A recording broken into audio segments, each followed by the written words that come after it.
que la voy a utilizar como una introducción general a todo el tema. La hipertensión arterial es una enfermedad, por lo general, crónica, que puede tener sus momentos de crisis hipertensiva, que se las considera como parte aguda de la enfermedad. Generalmente la evolución es crónica. Esas crisis requieren manejo especial. Esta es una enfermedad silente, se llama silente, aquellas que no producen manifestaciones clínicas. Es progresiva, significa que a través del tiempo va empeorando y produciendo daño en diferentes órganos. Y es no tratable, es decir, es tratable, no curable, mejor dicho. O sea, es una enfermedad que no se cura. Conocemos varias partes de su fisiopatología, pero no sabemos exactamente por qué se produce. De ahí el término de primaria, idiopática o nombres que damos para ocultar la ignorancia que tenemos en relación a la causa. Y la medicina alopática lo único que hace es mantener al paciente en lo posible sin síntomas, sin complicaciones, con calidad de vida hasta donde sea posible. Lo que hacemos es enlentecer la progresión. O sea, si entendemos así la hipertensión, una enfermedad que se complica con varios órganos, que es progresiva, crónica, es obvio que tenemos que hacer algo para el paciente, ¿verdad? De otra manera, este paciente iría hacia una muerte prematura. La parte de la hipertensión en la cual ustedes están obligados a conocer es la parte de la enfermedad crónica en su modalidad de hipertensión idiopática o primaria. Esta se ha convertido en una epidemia mundial asociada a una serie de trastornos metabólicos, endocrinológicos, como la diabetes mellitus, la obesidad, la dislipidemia y la hipertensión, que juntos conforman un síndrome metabólico que está azotando la humanidad. Vamos a hablar esto cuando hablemos de diabetes con un poco más de detalle. Sin embargo, la capacidad de atender de la especialidad de cardiología a todos los hipertensos pues ha sido sobrepasada hace muchos años. De ahí que se ha bajado el manejo de la hipertensión idiopática a la atención primaria en salud. Ahí está el rol del médico general, el médico no especializado. Está también el rol del médico especializado, pero no en cardiología. O sea, un ginecólogo, un oftalmólogo, un traumatólogo, todos deberían saber manejar un paciente hipertenso que no lleve enfermedades subyacentes graves que necesariamente tienen que participar. Entonces, esta es la tarea en la que ustedes deben formarse con nosotros. No estamos responsabilizados del todo que ustedes sepan tratar la hipertensión. Seguramente esto debería ser una responsabilidad de la cátedra de cardiología, pero lamentablemente no enseñan esto. Los repitentes pueden que llevan cardiología fácilmente darse cuenta. Ahí se hace mucho énfasis en la clínica, entonces cosas, pero cuando llegan al tratamiento te dicen se trata con esto, grupo farmacológico, se trata con esto y listo, y ahí se acabó. No te enseñan la terapéutica. Nosotros vamos a intentar vamos a usar esta enfermedad prevalente para que vean cómo es que se aplica la farmacología en la terapéutica. Cómo tus conocimientos farmacológicos los llevamos a la arena clínica. Entonces, acá es donde nosotros vamos a trabajar. Esta hipertensión es más o menos del 80 al 95% de todas las hipertensiones. A diferencia de la hipertensión secundaria, que es entre 5 y 20%. ¿verdad? Se presenta normalmente en gente entre 30 y 50 años, más incidencia en varones en esta edad. Las mujeres hacen hipertensión, pero por encima de los 60 años, con más incidencia. La hipertensión secundaria es, como su nombre indica, consecuencia de otra enfermedad. Normalmente esa enfermedad da manifestaciones clínicas, trastornos metabólicos, estenosis de las arterias renales, problemas metabólicos, etc. Normalmente acompañados con los síntomas de esas enfermedades. Y la hipertensión arterial aguda, que es básicamente las crónicas, que en algún momento te dispara la presión arterial a valores de más de 180, 110. Que si ustedes ven en la clasificación, hay dos tipos de clasificación. Nosotros usamos más esta. La que propone el Joint National Committee, el JNC de Estados Unidos y Europa, que dicen, algunas partes de Europa no usan esto, sino esta de acá. En la que dividimos en 2 grados, grado 1 y grado 2, dependiendo en qué valor está la presión sistólica y diastólica. Y no tenemos un tercer grado, porque ese tercer grado es la crisis hipertensiva, ¿no? Esto. ¿Qué es esta de aquí? Cuando tienes un paciente con esto, ya estamos ahí arriba, en la crisis hipertensiva. Y el manejo de esto se hace básicamente con 4 grupos farmacológicos que están mencionados en esta zona.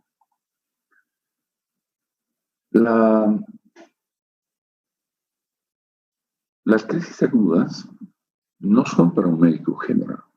Estas crisis hipertensivas normalmente son manejadas por emergenciólogos, intensivistas, y se clasifican en 2 grupos, las urgencias hipertensivas y las emergencias hipertensivas. La urgencia hipertensiva es asintomática. No hay daño de órganos blancos. El tratamiento se puede hacer por vía oral y te das un margen de 48 horas para bajar la presión arterial. En la emergencia hay daño de órganos blancos. El paciente tiene síntomas. Debes dar tratamiento por vía intravenosa y bajar la presión en 1 o 2 horas. Caso contrario, vas a tener lesiones. La hipertensión, tanto aguda como crónica, daña los órganos, pero los daña de diferente forma. Cuando es crónico, pues va a haber un daño cerebral vascular que se va a manifestar por accidente cerebrovascular, trastornos isquémicos transitorios, arteriosclerosis, venas, hipertrofia ventricular, que son cosas crónicas que se van poco a poco manifestando. Y estas son abruptas. Hay una encefalopatía hipertensiva, el paciente llega con una crisis con estos valores, convulsionando con alteraciones de la conciencia, cefalea intensa. Puede haber una disección aórtica con gran dolor torácico que simula un infarto. Puede haber una retinopatía hipertensiva, alteraciones renales como proteinuria, hematuria, etc. O sea, hay un daño terrible. El paciente llega con alteraciones, hasta isquemia miocárdica, electrocardiograma alterado, enzimas que te hacen pensar en una isquemia miocárdica. Entonces, en ambos hay daño orgánico. Pero este daño orgánico que acompaña esta crisis hipertensiva, cuando existe algo de esto, emergencia. Y la urgencia es cuando está sintomático. Entonces, este es el panorama más o menos, ¿no? Y vean el tratamiento con estos 4 grupos farmacológicos de primera línea. Y acá tenemos el tratamiento de estas urgencias y emergencias, que son con medicamentos. Algunos de estos no hay en nuestro medio. Por ejemplo, la betalol no hay. La nicardipina existe, el esmodol hay, nitroprusiato hay, pero se usa en terapia intensiva por cardiólogos. La mayor parte de estos medicamentos son usados por gente especializada en este problema, o cardiólogos o intensivistas. Entonces, con este preámbulo vamos a empezar a hablar algunos aspectos de la hipertensión arterial. Esto va a hacer que ustedes tengan en cuenta y entiendan la estrategia farmacológica. Si la presión arterial es igual al gasto cardíaco por la resistencia periférica, Los medicamentos que han demostrado ser eficaces en este tratamiento son pues medicamentos que van a afectar uno de estos dos, o los dos. El afectar el gasto cardíaco significa afectar a uno de sus componentes.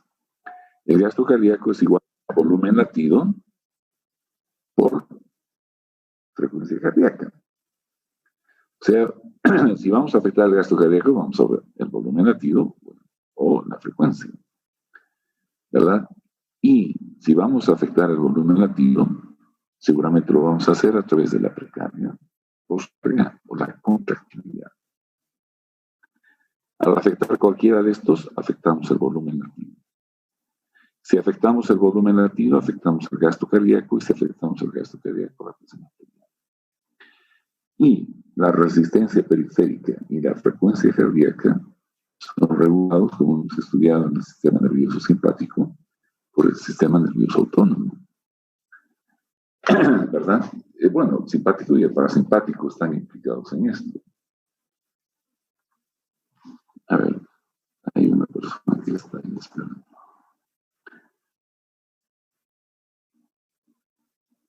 Bien. Entonces, vamos a partir con este conocimiento. Si la presión sanguínea depende del gasto cardíaco y de la resistencia periférica, cada una de estas normalmente dependen de una serie de variables. Por ejemplo, la frecuencia cardíaca depende del parasimpático, del simpático, de las catecolaminas, de la glándula suprarrenal.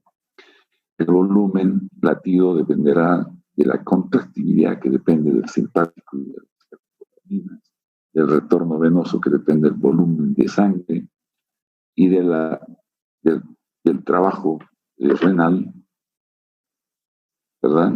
Que es el riñón, es quien maneja el agua y los electrolitos, y este riñón está influenciado por una serie de hormonas locales, sistémicas y del sistema nervioso autónomo, que también regula la filtración glomerular. El volumen de sangre también depende de la sed que el paciente tenga para poner líquidos cuando la osmolalidad baja. Bueno, cuando la osmolalidad sube, para bajar la osmolalidad, tomamos más líquido, ¿verdad? Para mantener una homeostasis. La resistencia periférica, que va a depender de agentes que regulan la circulación, como la angiotensina 2 y las catecolaminas. La inervación directa de los vasos, que solo lo hace el simpático. Esto hemos hablado cuando hemos hablado del sistema simpático. El tono de los vasos, modulado por receptores donde actúan de forma directa algunas sustancias, solo del simpático. A través del receptor alfa-1, que produce vasoconstricción, y del receptor beta-2, que produce vasodilatación. Y el equilibrio entre estos dos, pues regula más o menos el calibre de los vasos. Pero también hay influencia de los reguladores locales, donde el óxido nítrico o nitroso pues trabaja hasta con los receptores muscarínicos y otras sustancias vasodilatadoras que hacen que se liberen estos mediadores locales, como la adenosina, prostaglandina, endotelina, oxígeno, etc. Tienen que ver como reguladores locales para la resistencia periférica. Y también están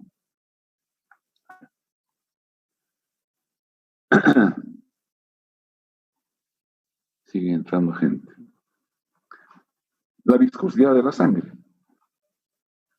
Que a mayor viscosidad, el hematocrito más elevado, mayor resistencia periférica. La resistencia básicamente es al gasto cardíaco. Cuando el corazón encuentra una resistencia, un afterload, una postcarga, entonces tiene que aumentar su fuerza contráctil.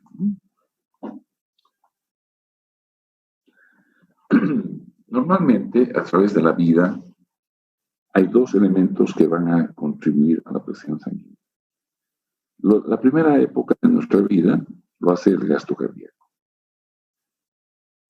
con mayor importancia que la resistencia vascular periférica. Y en la vejez es todo lo contrario. El gasto cardíaco tiene muy poco que ver y más tiene que ver la resistencia vascular periférica. Aparte de los medicamentos que actualmente son primera línea de tratamiento, tienen que ver con la resistencia vascular periférica más que con el gasto cardíaco. Son los más eficaces. La mayor parte de la gente está pues oscilando entre los 30 y 50 o más años en los que aparece esta enfermedad. Acá solamente, esto tienen ustedes en los slides que les he pasado. Aquí pueden ustedes observar algunas cosas que me interesan. No se olviden que es una enfermedad silente. La descubrimos por la medición rutinaria de signos vitales. Los signos vitales sirven para saber si estás vivo, ¿no? Pero cuando se los mide no es porque queremos saber si estás vivo, sino si hay alguna alteración que esté asociada a la patología que tiene el paciente. Y las más de las veces encontramos una presión arterial que nos acompaña de síntomas. Si no se un control por otro problema, descubrimos que hay además hipertensión, ¿verdad? Y puede ya que estando en silencio, haya producido daño en órganos blancos, ¿verdad? La misma hipertensión daña la función endotelial y se vuelve un círculo vicioso donde el daño del endotelio produce disfunción, mayor hipertensión, mayor disfunción y comienza un deterioro que lleva al daño de órganos blancos. Eso visto también en un slide que ustedes tienen. El endotelio entra en un estrés oxidativo, en un proceso inflamatorio. Se liberan una cantidad de sustancias y finalmente producen daño en los órganos blancos.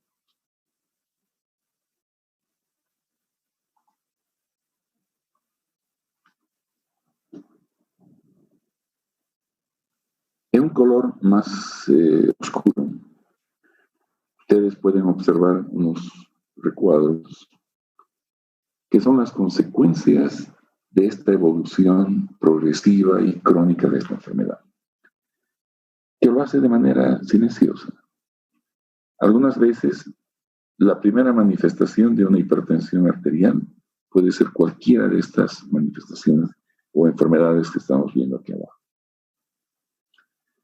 Hay pacientes que llegan a un hospital con un accidente cerebrovascular, una hemiplegia, o llegan con un infarto o con insuficiencia cardíaca, o con nefropatía hipertensiva, o hacen una disección de la aorta, o llegan con algún problema de ceguera, con una retinopatía. Esto se va produciendo en el tiempo. Como hay una vasoconstricción, hay un aumento de la resistencia, entonces comienza a haber una función sistólica anormal. Hay una hipertrofia del ventrículo porque tiene que bombear con mayor fuerza para vencer la resistencia. Esto lleva a una difusión diastólica, no se llena ya el ventrículo como debería llenarse. Y ambos contribuyentes pues te llevan a una insuficiencia cardíaca. El hecho de que haya mayor masa muscular y mayor necesidad de trabajar contra una resistencia aumenta la demanda de oxígeno del miocardio, que junto con un daño arterial, una arterioesclerosis acelerada por ese estrés oxidativo, cuando está producido esto en las arterias coronarias, disminuye la suplementación de oxígeno. Hay aumento de la demanda, pero no hay mayor sangre, infarto. Se produce a nivel cerebral. Si se produce a nivel cerebral arteriosclerosis, trombosis o ateroembolias que llevan al accidente cerebrovascular. Puede producirse en la aorta. La aorta puede ser aneurisma o disección. La debilidad de la pared de los vasos que acompaña este daño arterial, si es en la aorta, puede condicionar a lo mismo. O, si es en el cerebro, llevarnos a un accidente cerebrovascular de tipo hemorrágico. El otro es de tipo trombótico, embólico. Entonces, en la hipertensión es posible ambos tipos de accidentes cerebrovasculares, ya sea trombótico, embólico o hemorrágico. A nivel de los riñones, pues vamos a tener la nefroesclerosis y la falla renal. Una gran parte de los pacientes que van a dializar son hipertensos, no van a controlar su enfermedad. La mayor parte son diabéticos, pero los hipertensos también están ahí. Y finalmente la retinopatía, que ocasiona problemas de ceguera, daño en la retina. O sea, hay motivos para pensar en que el paciente hipertenso debe ser detectado. Estas enfermedades olvidadas, que se las llama crónicas, silentes, no se les ha dado importancia durante muchas décadas. Y hemos recibido solo pacientes con complicaciones terminales. En la actualidad se están haciendo modificaciones en todas las guías o protocolos de manejo, tratando de hacer profilaxis para que esto no suceda.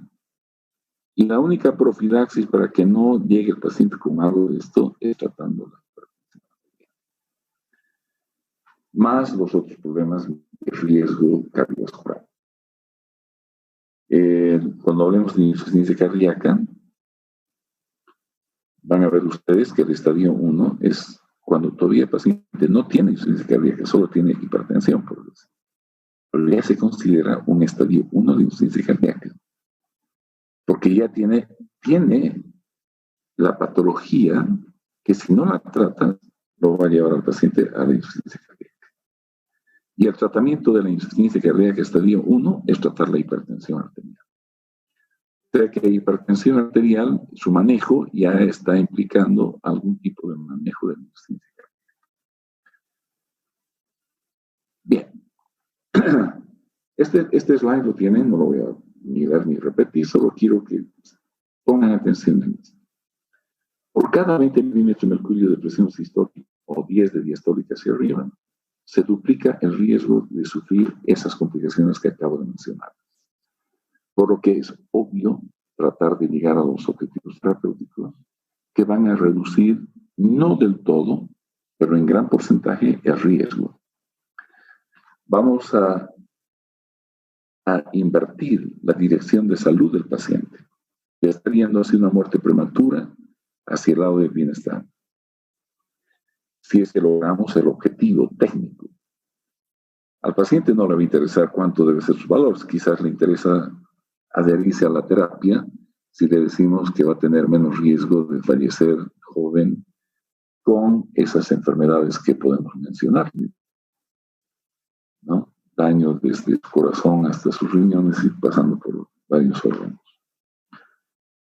Pero tampoco hay que decirle que va a estar 100% protegido, porque la reducción no es del 100%. 40, 25, 50, podemos reducir, ¿no?, en porcentaje, pero no es el 100%. No podemos decir, si usted toma los medicamentos se va a morir de todo menos de hipertensión. No, eso no es verdad. Al menos por ahora, no. La estrategia farmacológica, como ya es de lógico entender, no solo lo vamos a educar al paciente, mandarlo a una medicina de rehabilitación, terapias intervencionistas, psicológicas, vamos a ir a la parte farmacológica. Y lo farmacológico es reducir la resistencia vascular periférica y el gasto cardíaco, básicamente. Y ya si vamos a manejar el volumen líquido corporal, vamos a aceptar el gasto cardíaco, etc. Esos son simplemente partes de reducir estos dos componentes fundamentales. Cuando vemos un paciente hipertenso, la próxima semana les voy a mostrar pacientes. Ustedes lo primero que tienen que hacer es tratar de determinar si esta es una idiopática y de qué grado. Si hay otros riesgos cardiovasculares, y hay que tratar de descartar si se conocen o pueden estar manifiestas en el paciente algunas causas de hipertensión secundaria. Algo que no se debe hacer nunca es empezar tratamiento sin haber determinado la extensión del daño orgánico. Tú estás diagnosticando ahora, pero ¿cómo sabes desde cuándo está hipertenso el paciente? Pueden haber pasado años. Podría tener hipertrofia del ventrículo izquierdo, puede tener retinopatía, puede tener alteraciones arteriosclerosas generalizadas, pero no sabemos. Entonces, habrá que hacer estudios antes de empezar el tratamiento, indicando que le hagan un fondo de ojo, un oftalmólogo, una placa de tórax, un electrocardiograma, un perfil lipídico, un perfil renal, ¿verdad? Un hemograma en general y ver si no hay diabetes, todo lo demás.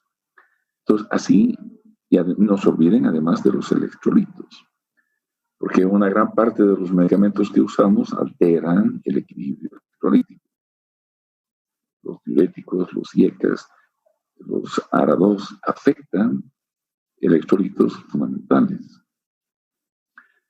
Entonces hay que tener un panorama claro para hablar de pronóstico y tratamiento con el paciente. Decir hipertensión arterial no es suficiente, hay que decir en qué estadio está y cuánto de lesión en órganos blancos ya ha ocurrido.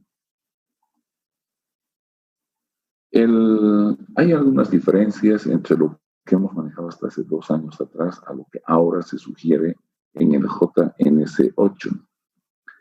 Aquí les comparan, este slide compara el JNS7 y el 8. Esto significa Joint National Committee, es decir, la reunión nacional de un comité de hipertensión. Ya están en la 8ª reunión, estos se reúnen cada 3-4 años y sacan directrices en cuanto a diagnóstico y tratamiento de la hipertensión arterial.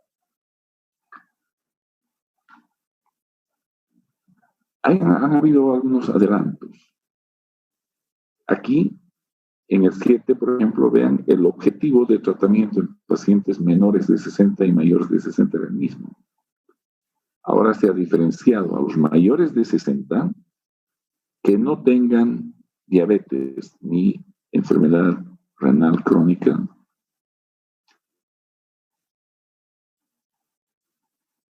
la presión sistólica de 140, el límite de tratamiento lo han puesto en 150.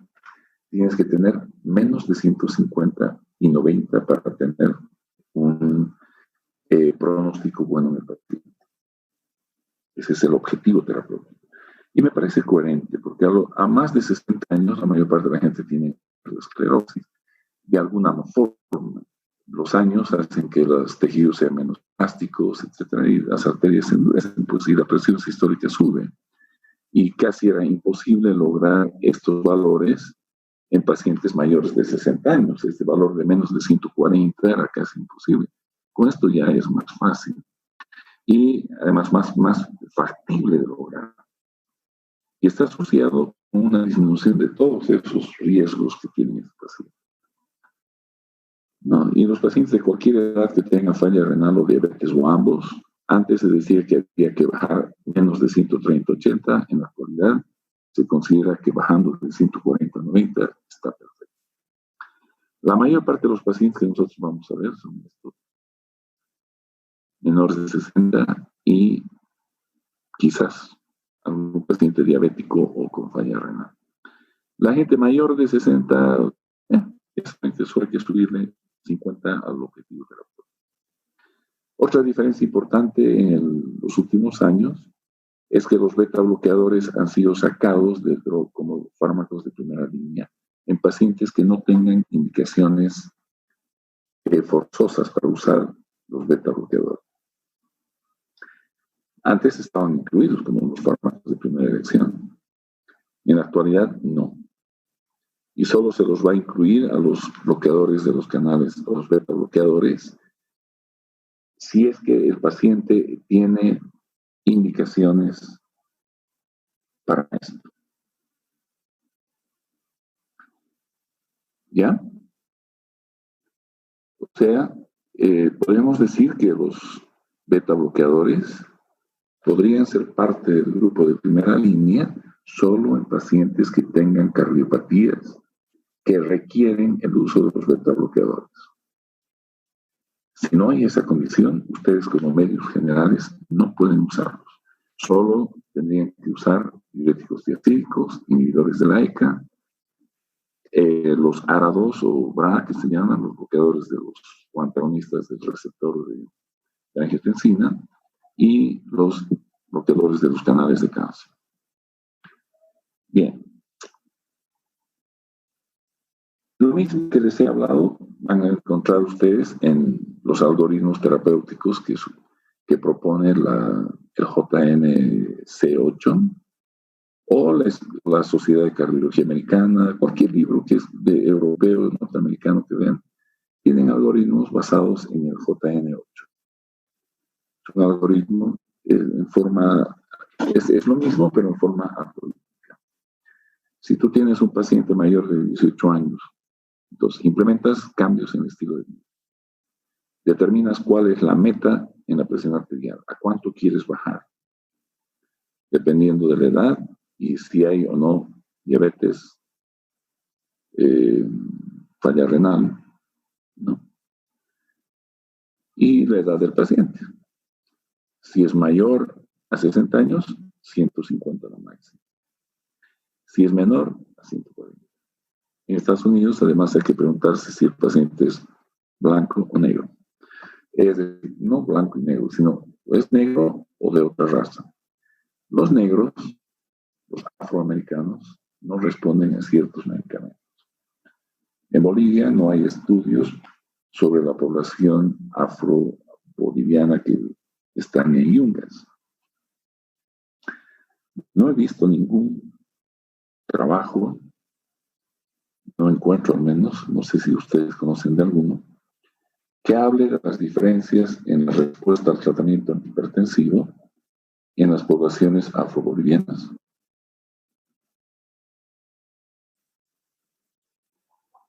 Yo no encuentro ninguna diferencia, o sea, no puedo hacer que esto sea verdad, lo que pasa en Estados Unidos a lo que pasa en Bolivia. La implementación de modificaciones del estilo de vida es un tema que lo pueden leer, está bien puesto en los slides, pero básicamente quiero que entiendan que cuando decimos al paciente que tiene que bajar de peso, que tiene que tomar una dieta mediterránea, dejar de consumir sodio, sal, ¿no? Dejar de hacer actividad física, no alcohol, no es porque sea el discurso permanente del médico a todos. Estas medidas coadyuvan al tratamiento farmacológico. Por sí solas pueden bajar la presión arterial.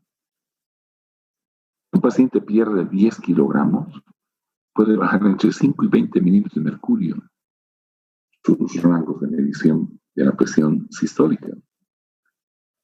Si come una dieta mediterránea basada en frutos, en verduras, la mitad del plato debe ser verduras, la otra mitad entre proteínas y carbohidratos, pues puede perder de 8 a 14 milímetros de mercurio.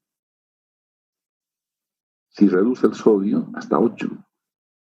La actividad física puede llevarlo a una pérdida hasta de 9 milímetros de mercurio. Y el consumo moderado de alcohol puede bajar de 2 a 4. En gente que toma mucho alcohol, el reducir puede bajarle la presión. Cuando el médico les dice, como digo acá, cuando tu médico te dice que debes tomar solo un vaso de alcohol por día, no se refiere a jarras. Se refiere a un pequeño vaso. Esto es como una botella de vino. Entonces, no es a eso a que se refiere. Consumo moderado, un vaso no es aquello. Bien, ahora, viendo ya la parte de fármacos efectivos, pues eso mismo que hemos visto dentro de la fisiopatología, las variables que influyen en la presión arterial. Aquí en este gráfico ustedes van a encontrar y revisar qué medicamentos afectan al gasto cardíaco, en la frecuencia cardíaca, en el volumen sistólico, en la contractilidad, en el retorno venoso que determinan el volumen latido, el retorno venoso que depende del volumen de sangre y el tono venoso, los fármacos que están involucrados en esto. ¿Verdad? Yo creo que en esto no tienen problemas de entender. Quizás aquí RAS significa el sistema de renina-angiotensina. Todos los bloqueadores, ahí están los IECAs y los ARAs. La parte de la resistencia vascular periférica, tanto como reguladores de la circulación, la inervación directa o los bloqueadores de canales de calcio y los vasodilatadores de acción directa, no mediados por ningún regulador ni poco por receptores del sistema nervioso autónomo.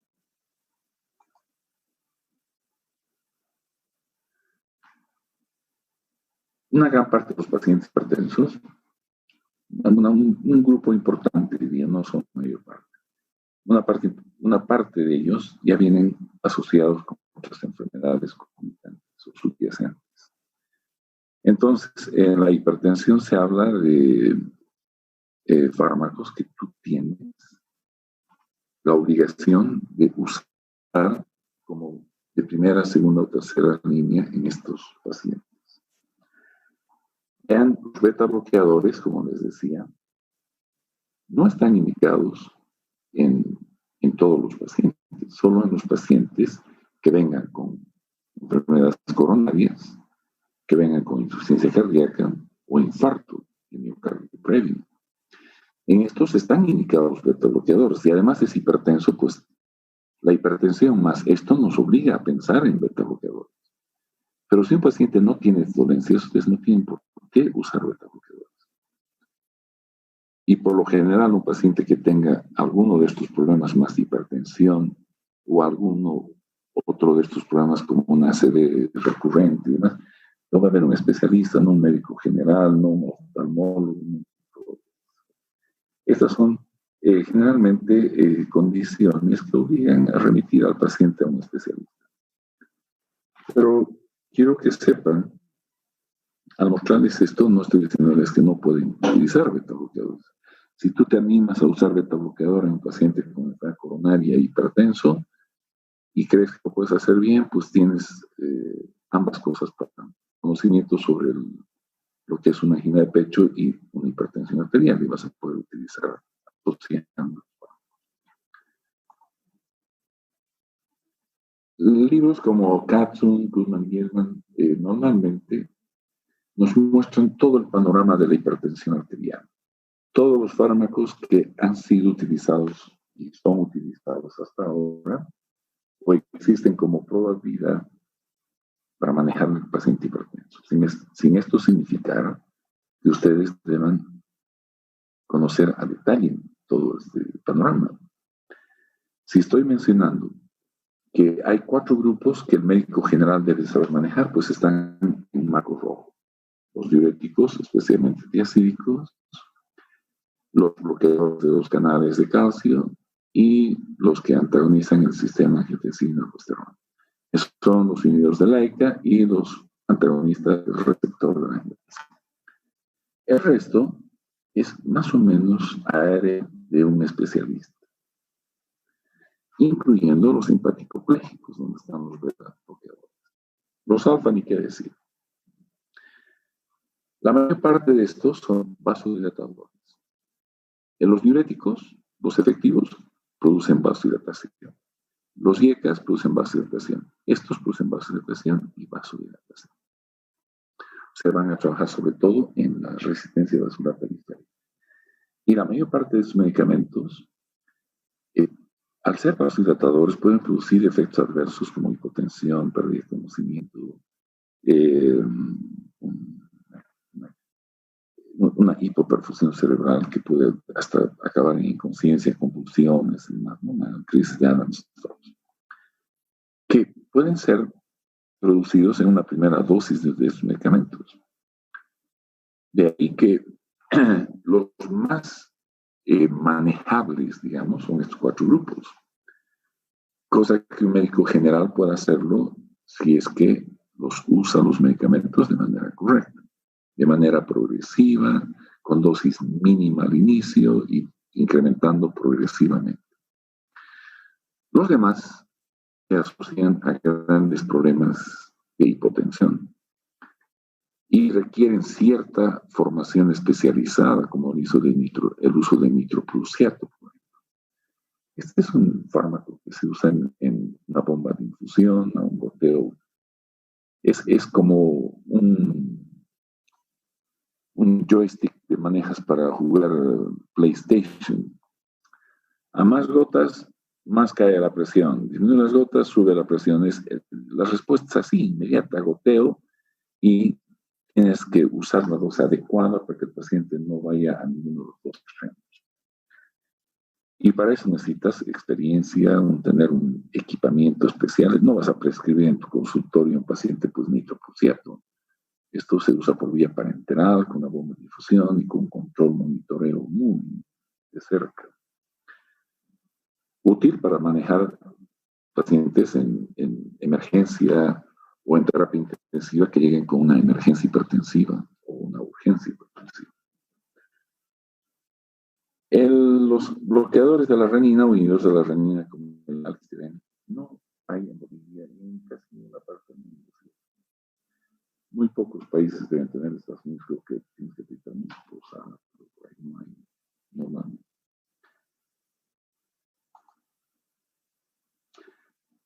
Este slide también lo tienen. No sé cómo lo habrán interpretado, qué entenderán ustedes de este gráfico.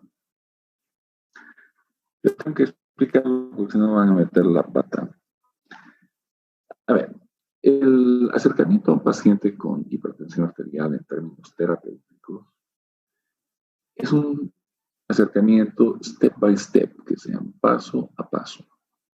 Tenemos que ir tomando medidas cada vez más, paso a paso, cada vez más complicadas, donde no se van reemplazando las estrategias, sino se van incrementando. Por eso se llama escalamiento, vas escalando. Lo ideal es que el paciente responda con el mínimo esfuerzo terapéutico. Si son las medidas higieno-dietéticas las que lo mejoran y no necesitan medicamentos, qué belleza. Pero si no responde, hay que poner un primer fármaco. Hay que aumentar un segundo, un tercer fármaco. Los periodos de tiempo de espera oscilan entre 1 mes y medio y 2 meses.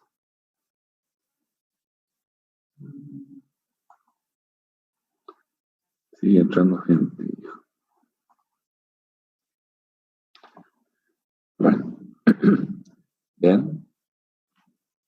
O sea, vamos incrementando las medidas. Ahora, dosificación progresiva significa que ese grupo farmacológico debes usar desde la dosis efectiva mínima a la dosis terapéutica recomendada de mantenimiento. Los de dosis fija, los únicos son los diuréticos tiacídicos.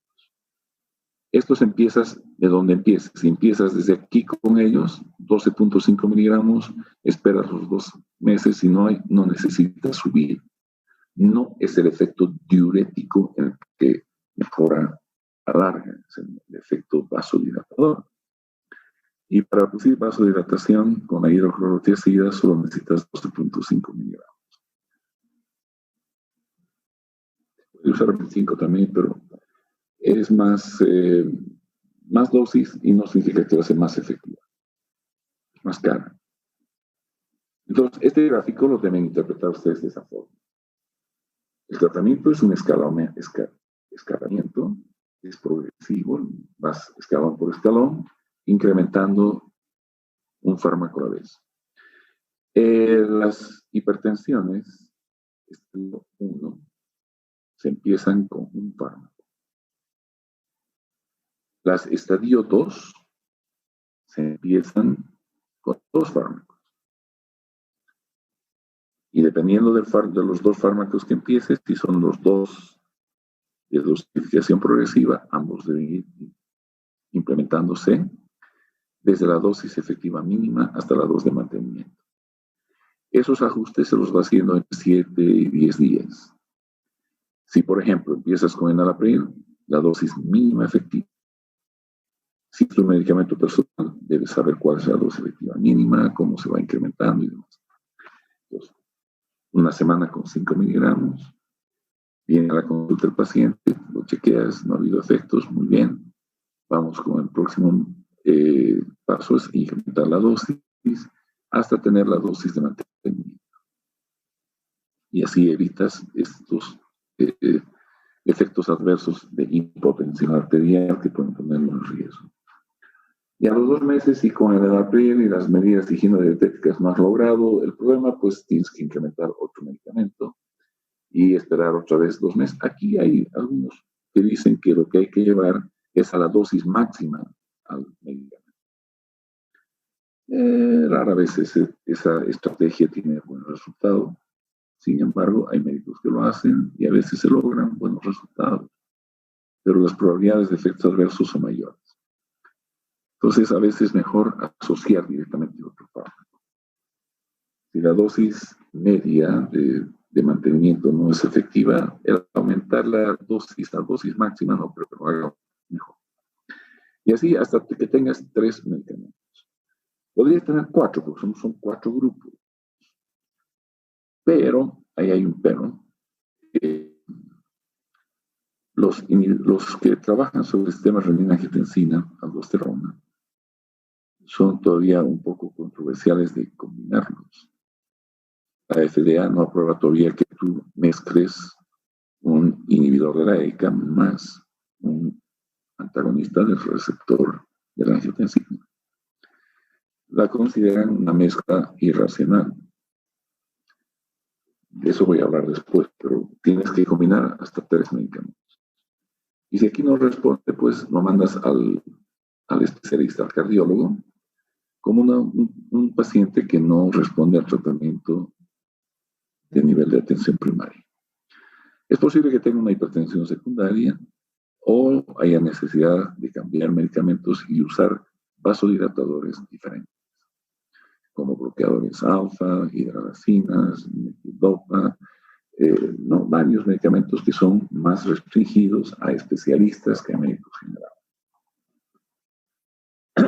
Bien, entonces ese es el panorama farmacológico.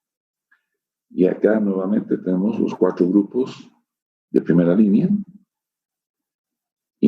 antagonistas del sistema renina-angiotensina aldosterona, y inhibidores de la ECA, los ARA2, los diuréticos tiazídicos, que son los únicos que funcionan para la hipertensión crónica, los de ASA para las crisis hipertensivas, y los ahorradores de potasio asociados a los tiazídicos para evitar las pérdidas de potasio en pacientes que se complican con hipopotasemia. Los antagonistas del calcio, donde las dihidropiridinas son las que tienen una selectividad de acción periférica en vasos arteriales. Producen vasodilatación y eso es lo que tenemos en paciente hipertenso. Las no dihidropiridinas más tienen efecto cardíaco, también vascular, pero cardíaco. Y no nos interesa deprimir las funciones cardíacas en términos de contractilidad, conducción y frecuencia. Y pueden más bien producir problemas en algún tipo de paciente. Y al otro lado, a la mano derecha, tienen ustedes la segunda y tercera línea de tratamiento, que en cierta forma diría restringidos o mejor realizados por especialistas. Los beta bloqueadores, ya hemos dicho, cuando hay cierta patología cardíaca asociada a la hipertensión arterial. ¿Dónde puedes usar de segunda generación los bloqueadores beta 1, como el atenolol, o los de tercera generación que combinan un bloqueo beta más un bloqueo alfa? O van asociados con liberación de óxido nítrico, carvedilol. El labetalol no hay en nuestro medio. Y finalmente, otros medicamentos de acción central, como la alfa-metidopa, que se usan en mujeres embarazadas también, como el labetalol, y los vasodilatadores directos, como la hidralacina y el nitrocruciato. Ya les he dicho, esta a la derecha del tratamiento, pues no voy a estar preguntándoles, creo. Si me interesa algo que sepan que se les quede a ustedes y que voy a exigir que lo sepan usar cuando veamos pacientes hipertensos, son la primera línea del tratamiento. Bien, dentro de esta primera línea están todos estos inhibidores de la ECA, que son los PRIL, enalapril, sinopril y en los 8 PRILs que hay en nuestro medio. Y los sartán, que son el losartán, el candesartán, tandesartán. Estos medicamentos pertenecen al mismo grupo inhibidores del sistema renina-angiotensina-aldosterona, lo hacen en diferentes lugares. Y tienen algunas diferencias que les he puesto en los slides, como por ejemplo la bradiquinina, ¿verdad? Que tiene sus pros y contras también, y solo están asociados a los inhibidores de la ECA. Los antagonistas, los ARA2, no tienen nada que ver con la bradiquinina. Para algunos es una ventaja el que los IECAs aumenten los niveles de bradiquinina, para otros no les interesa. Hay todavía controversias. El alisqueren, que solo se usa por vía intravenosa, no se usa en nuestro medio y creo que en ningún país. Los efectos de estos medicamentos generalmente son en dosis graduales y el efecto viene hasta en 1 o 2 meses a veces. No se olviden los subtipos del receptor de la angiotensina 2. El 1 es el que más nos interesa, el que está asociado a la vasoconstricción, que es la que tratamos de combatir. Este slide es para que ustedes entiendan los problemas que hay con estos medicamentos. A ver, aquí tienen ustedes el angiotensina, que se convierte en angiotensina por efecto de la renina. Es estimulado por beta-1, la renina, y es bloqueado por el alisqueren, ¿verdad? Lo que en líneas es estimulación, hay un punteo, es inhibición. El angiotensina 1 se convierte en 2 por efecto de la ECA. Pero se ha visto que no solo la enzima convertidora es la que lleva de 1 a 2, sino que hay otra enzima que se llama la quinasa, que es una vía que no está asociada a la ECA, también convierte de la 1 a 2. Y de ahí viene pues este alboroto que hay en la actualidad de no ponernos de acuerdo. Mucha gente dice que es irracional. Y si estás bloqueando la producción de angiotensina 2, ¿para qué vas a usar bloqueador de sus receptores si no hay angiotensina 2? Otros apoyados en esto, porque no nos dicen en qué porcentaje pasa esto. ¿Cuánto depende de la ECA y cuánto depende de la quinasa? No sabemos. Se sabe que gran parte depende de esto, pero ¿cuánto? 90, 95, y esto 2, 3% sería terapéuticamente irrelevante. Pero si es mayor a 15, 20%, significa que una parte todavía de la angiotensina va a seguir produciendo problemas. Entonces, ahí sí vendría una racionalidad de quizás ya no usar estos inhibidores, a no ser que haya un inhibidor que bloquee ambos, o ir directamente al bloqueo del receptor. No me interesa si viene de aquí o de aquí, la cosa es bloquearlo. De ahí que algunos médicos en la actualidad prefieren empezar con losartán que con enalapril. ¿Por qué? Porque están yendo al problema. Otros asocian ambos. Pero es una irracional. La FDA aún sostiene que es irracional combinar eso. Estás poniendo en un riesgo innecesario. Porque ambos tienen efectos adversos. Y además le estás produciendo daño económico, el gasto económico, el riesgo a efectos adversos y una eficacia no demostrada en una combinación que quizás no es necesaria. Algún rato vamos a enterarnos en qué termina esto. En nuestro medio, pues no podemos opinar mucho porque no hacemos estudios a gran escala, no tenemos hospitales de experimentación. Ya van a haber estudios, ya nos dirán por dónde marcha la cosa. Por ahora, la mayor parte de las escuelas dicen empieza con un IECA, si no tolera tu paciente, pasa recién a un bloqueador.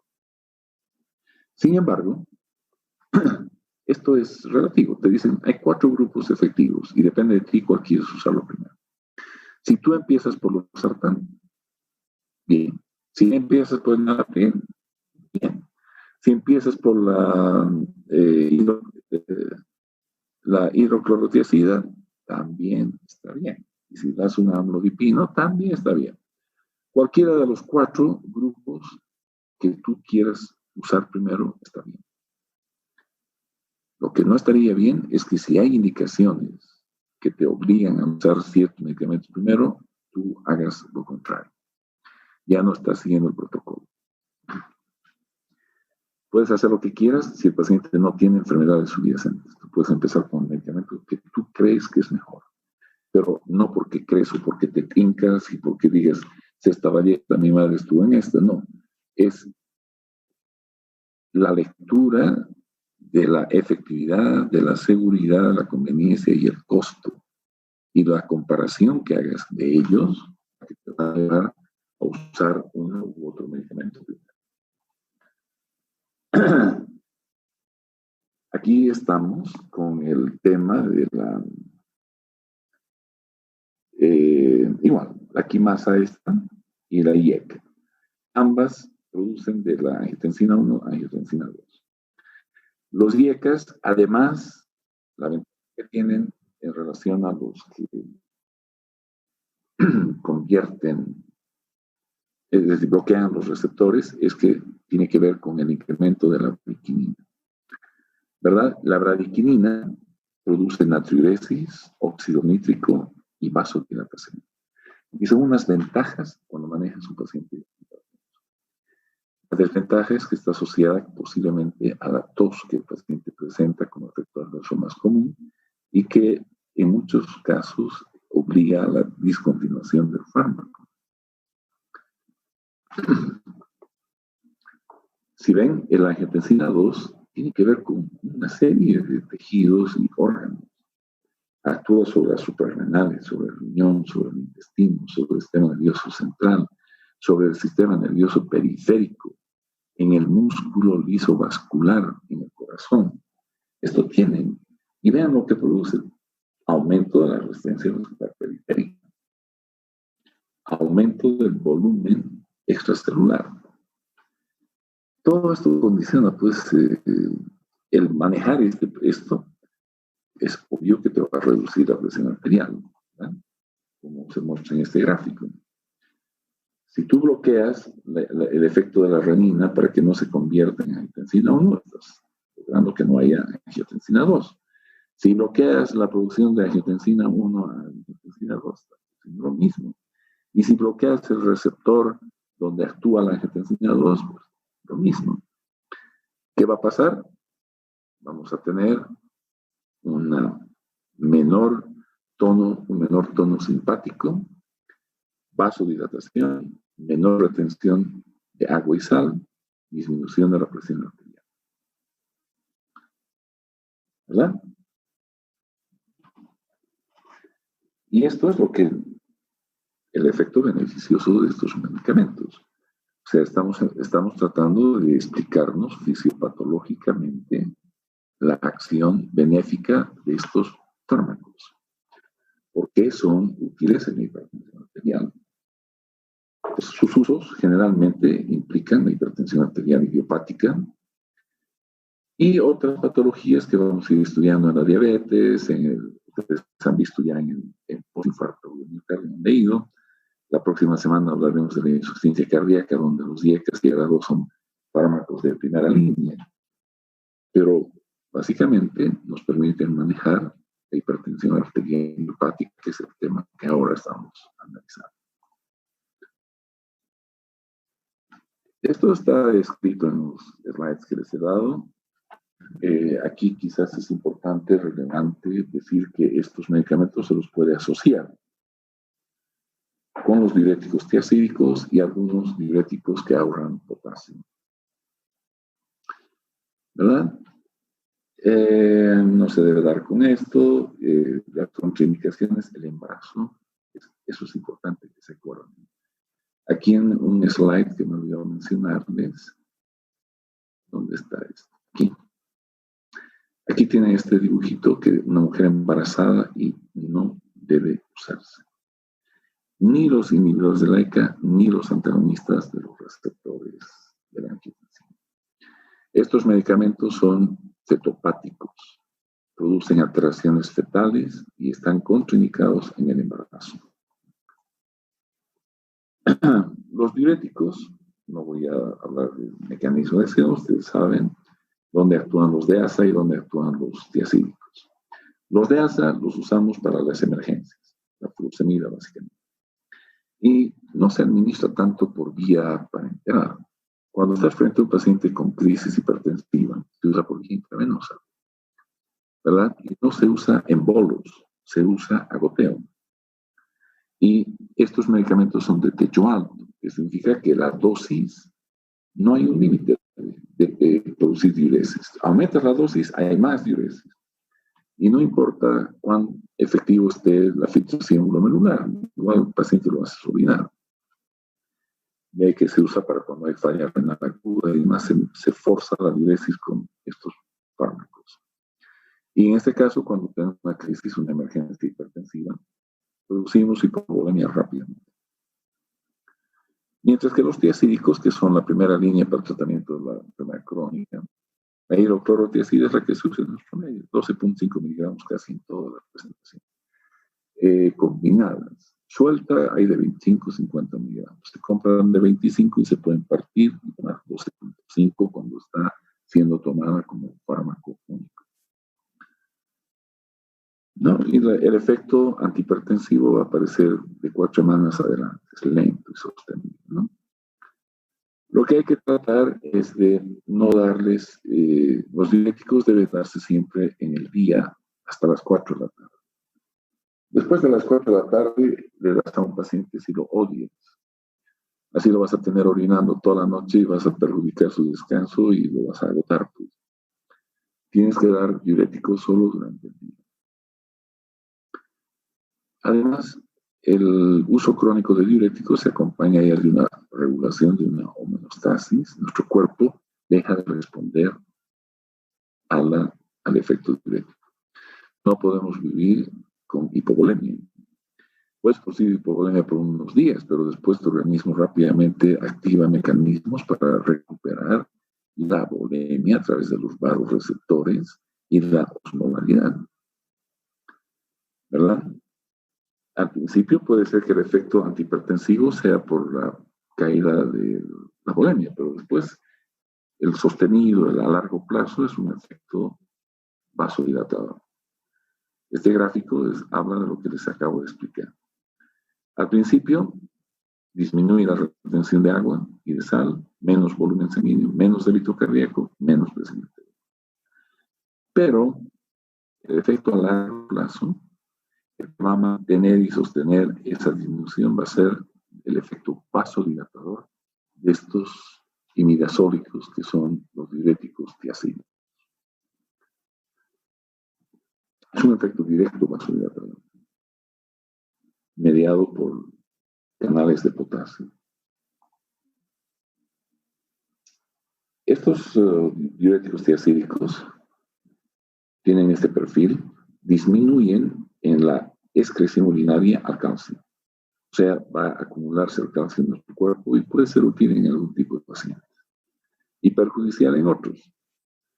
Pero básicamente el efecto que tienen a nivel del tubo distal lo que hacen es acelerar la pérdida de sodio, de potasio y obviamente el volumen urinario aumenta. Están indicados generalmente en el tratamiento de la enfermedad renal crónica como la furosemida, en la enfermedad esta que estamos aprendiendo a tratar de hipertensión arterial idiopática, solo las tiacidas se pueden asociar con los ahorradores de potasio como la espironolactona o cuando hay alteraciones electrolíticas. Pero solo dar espironolactona no sirve para nada.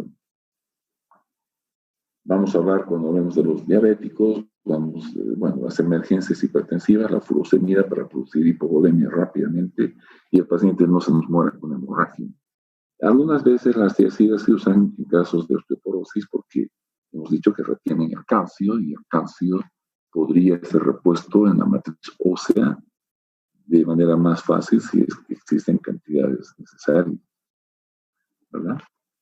Y vamos a ver también que la furosemida nos permite manejar algunas fases de la descompensación de la insuficiencia cardíaca, pero es también por periodos cortos de tiempo en las que hay congestión central y periférica o cualquiera de las dos, hasta que el paciente esté descongestionado y luego se suspende el uso. Sus efectos adversos están asociados a las alteraciones electrolíticas que producen, que algunas veces pues, pueden llevarte hasta el paro cardíaco. Las dosis de potasio se acompañan con asistolia, ¿verdad? Arritmias. Las alteraciones pueden haber disfunciones eréctiles, resistencia a la insulina, mayor glicemia, aumento de los lípidos, triglicéridos, gota, todo esto tiene que ver con las alteraciones electrolíticas que producen. ¿No? Y el antagonismo a la aldosterona, pues la producción de hormonas masculinas disminuye, hay disminución de la capacidad eréctil, ginecomastia, hiperplasia prostática benigna, todas estas cosas que tienen que ver con las hormonas de la sexualidad. Estos medicamentos hay que tener mucho cuidado cuando se usan por tiempos prolongados, por eso es que desde un comienzo hay que monitorizar los electrolitos. Y periódicamente el paciente que vuelve a la reconsulta para un chequeo debe venir con sus datos de laboratorio, sobre todo electrolíticos, cuando estamos utilizando diuréticos. Los tiazídicos, que son los que nos interesan, están contraindicados cuando el paciente tiene un hipoparatiroidismo primario. Eso es normalmente un diagnóstico endocrinológico, tiene que ver con alteraciones óseas marcadas, y el diagnóstico, si hay ese diagnóstico, pues las tiazidas no pueden ser usadas en el paciente hipertenso. Y finalmente, en la primera línea están los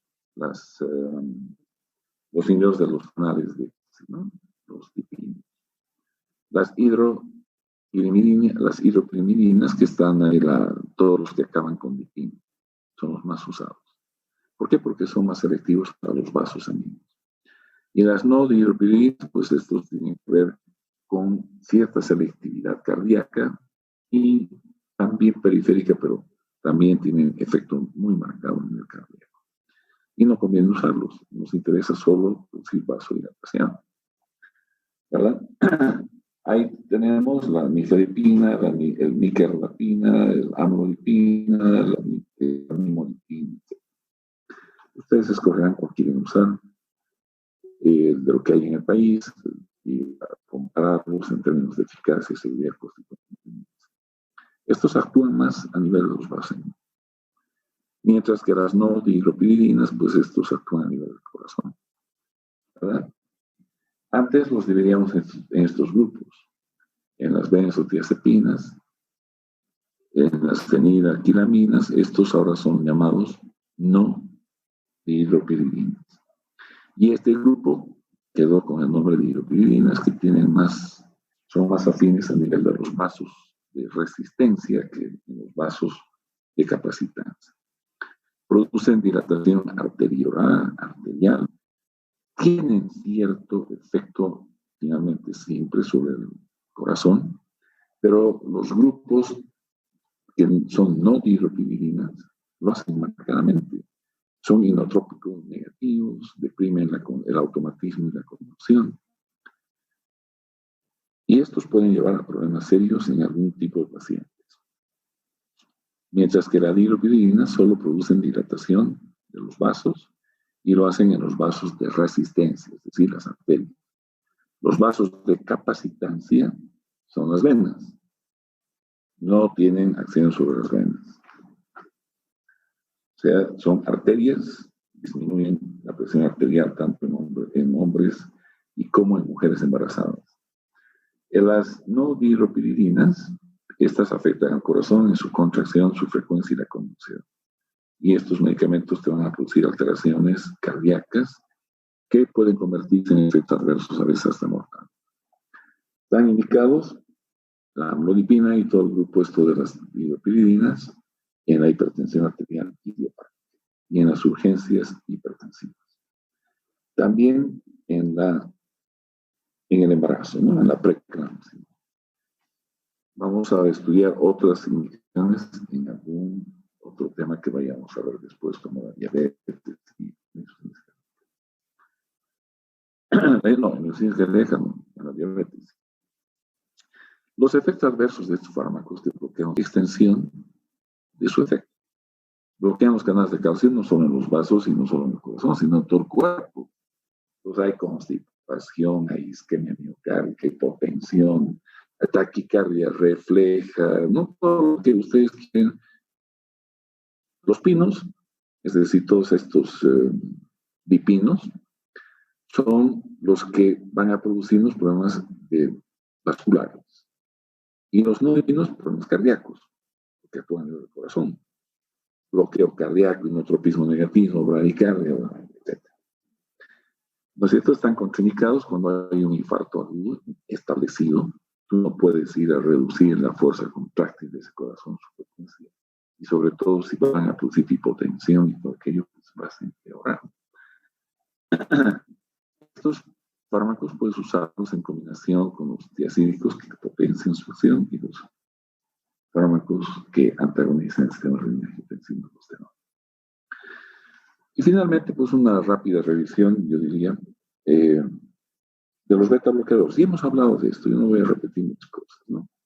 Los beta bloqueadores se usan en pacientes hipertensos siempre y cuando tengan algún problema cardíaco, ya sea una arritmia, insuficiencia cardíaca, angina, infarto, algunos de los cosas que hemos mencionado. Puedes usarlos de segunda generación o los de tercera generación asociados a bloqueo alfa o a la producción de óxido nitroso. ¿Verdad?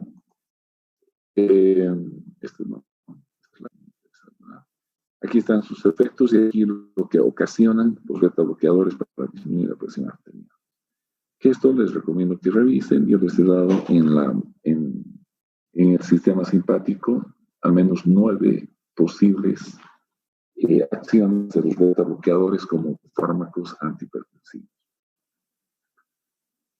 Entonces, hay que tener claro cómo el efecto antiadrenérgico beta 1, ya sea con beta selectivos o los de tercera generación, pueden ayudar a bajar la presión arterial en estos pacientes. ¿No? Los beta 1 selectivos disminuyen el gasto cardíaco. Y los de tercera generación, además del gasto cardíaco, la resistencia vascular periférica, disminuyendo la renina, la angiotensina y la aldosterona. Y obviamente vamos a tener pacientes hasta embarazadas beneficiándose de este problema. Otra vez, los beta bloqueadores que están en el marco rojo solo y cuando hayan indicaciones de paciente hipertenso con alguna patología subyacente. Hipertensión arterial idiopática, en la crisis hipertensiva el labetalol, en el embarazo, en la preeclampsia, el labetalol, en las arritmias, bueno, esto es otro tema, es que hay diabéticos que vamos a ver después. Y esto ya hemos hablado, los efectos adversos, contraindicaciones que ya saben. Y finalmente la tercera línea de tratamiento de especialistas, donde fármacos de acción central como la metildopa son la tercera línea preganglionar, que se usa en el embarazo y la hidralazina y nitrogluciato en emergencia. La hidralazina se intenta usar en pacientes negros que no responden a los fármacos convencionales. convencionales. Están indicados, como les digo, en la hipertensión primaria, en emergencia, como el abetalol que hemos dicho. Bueno, aquí no, aquí los vasodilatadores no hay hidralazina ni tricluciato. Y los nitratos en la insuficiencia cardíaca y en el infarto volúmico. Me imagino que en la clase de la doctora Crespo, que va a entregarnos hasta mañana o pasado mañana, van a ver ustedes en la insuficiencia cardíaca aguda, en las primeras 48 horas, el bajar la postcarga con nitratos, pues es fundamental. O con algún otro vasodilatador que te baje rápidamente la postcarga para que ese corazón se estabilice, no hay encharcamiento pulmonar. La metildopa es otro fármaco que se puede usar en el embarazo. Al menos ya hemos hablado de 3 fármacos que podemos usar en el embarazo, ¿verdad? Y los efectos adversos de cada uno de estos, que no me interesa que aprendan, solamente que tengan idea de lo que puede suceder. ¿No? Con los nitratos, la intoxicación por cianuro, allá tienen los vasodilatadores y sus problemas, la reserpina, la alfa-metildopa, etc. Bien. Entonces, volviendo al gráfico inicial que hemos empezado esto, yo creo que les queda claro cómo está enfocado el tratamiento, que se espera que ustedes sepan de la farmacología y la terapéutica de pacientes con